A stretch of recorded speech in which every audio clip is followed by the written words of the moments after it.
김문수 후보는 경선 기간 한덕수 후보와의 단일화에 가장 적극적이었습니다. 자신의 이름과 한 후보의 이름을 조합한 김덕수, 을지문덕 이런 구호까지 내세웠습니다.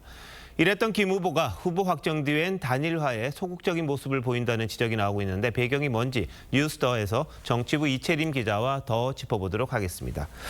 자, 이 기자, 일단 김문수 후보가 공식적으로는 단일화에 대한 입장 변한 게 없다는 거죠? 네, 표면적으로는 그렇습니다. 하지만 후보 확정을 전후해서 단일화와 관련한 김 후보의 발언들을 비교해보면 이 어조의 차이가 있다는 걸 느낄 수가 있습니다. 경선 기간에는 단일화 시기와 관련해서 신속한 단일화를 전면에 내세웠다면 경선에서 승리한 이후에는 숨 좀 돌리고 논의하겠다. 너무 늦지 않겠다, 이런 원론적인 입장을 밝히고 있는 건데요. 단일화 방식과 관련해서도 한덕수 후보와의 1대1 단일화에 무게를 뒀던 것에 비해서 지금은 이준석 후보까지 포함한 원샷 단일화를 제안하고 있습니다. 김 후보 측은 한덕수 후보가 단일화 방식을 국민의힘에 위임한다고 하지 않았냐면서 그 의미는 결국 당무 우선권을 가진 김 후보 중심으로 하라는 거다, 이렇게 주장을 했습니다. 김 후보는 지난 3일 후보 선출 직후에 당 지도부가 단일화 일정을 언급하니까 여기가 한덕수 당이냐, 이렇게 말을 했다고 합니다. 반면에 이양수 사무총장, 이 후보의 말과 뜻이 당헌 당규를 뛰어넘는 경우는 없다면서 당무 우선권을 강조한 김 후보 주장에 반발하며 갈등 양상으로 번지는 분위기입니다.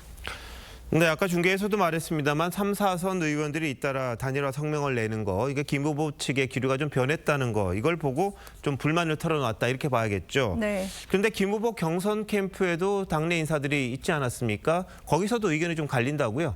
맞습니다. 이 단일화를 서두를 거 없다는 주장은 캠프 내 원외 인사들을 중심으로 나오고 있는 걸로 알려졌습니다.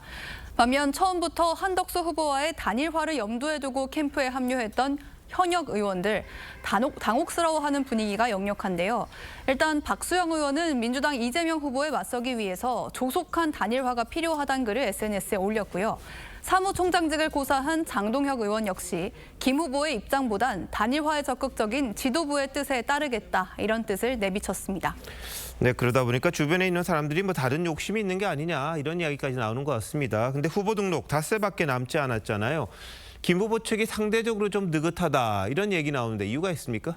네, 시간이 지나가면 결국에는 무소속인 한덕수 후보가 상대적으로 더 급할 거란 판단 때문일 겁니다. 협상이 지지부진해서 후보 등록일인 11일이 지나게 되면 김 후보는 자동으로 이번 기호를 받게 되지만 한 후보의 경우에는 무소속으로 출마할 수밖에 없어서 기호도 후순번이고요. 당의 자금 지원 같은 것들을 받을 수가 없게 됩니다. 하지만 오늘 공개된 3자 가상 여론조사에서 김문수 후보는 이재명 후보와 18.8%포인트 차이가 났는데 한덕수 후보의 경우 12.2%포인트까지 좁혀졌고요. 여기에 개혁신당 이준석 후보 지지율까지 합산할 경우 이 차이는 6%포인트까지 더 좁혀집니다. 국민의힘 내에서 이길 수 있는 후보로의 신속한 단일화가 필요하다는 목소리가 점점 더 커질 걸로 보입니다. 네, 김문수 후보가 여러 차례 약속을 한 만큼 한번 지켜보도록 하죠. 민주당은 어떻습니까? 지금 선대위가 오늘 입법부의 의사봉이 사법부의 법봉보다 더 강하다는 것을 보여주겠다, 이렇게 이야기했거든요. 어떤 뜻이죠? 사실상 국회 절대 다수를 차지하고 있는 민주당이 마음만 먹으면 조희대 대법관 탄핵도 추진할 수 있다, 이 점을 강조한 걸로 보입니다.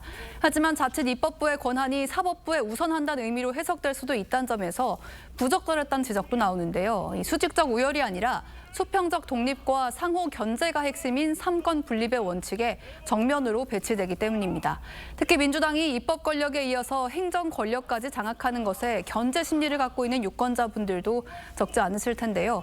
여기에 더해서 사법부까지 좌우하려는 모습을 잇따라 보이는 건 선거 전략적 측면에서도 바람직하지 않다는 시각도 있습니다. 네, 민주당 주장에 동의하는 분도 있으시겠지만 중도층이 가장 중요한 게 아니냐, 이런 이야기들은 많잖아요. 어떤 식으로 반영이 될지는 또 두고 봐야겠군요. 네. 이 기자, 잘 들었습니다.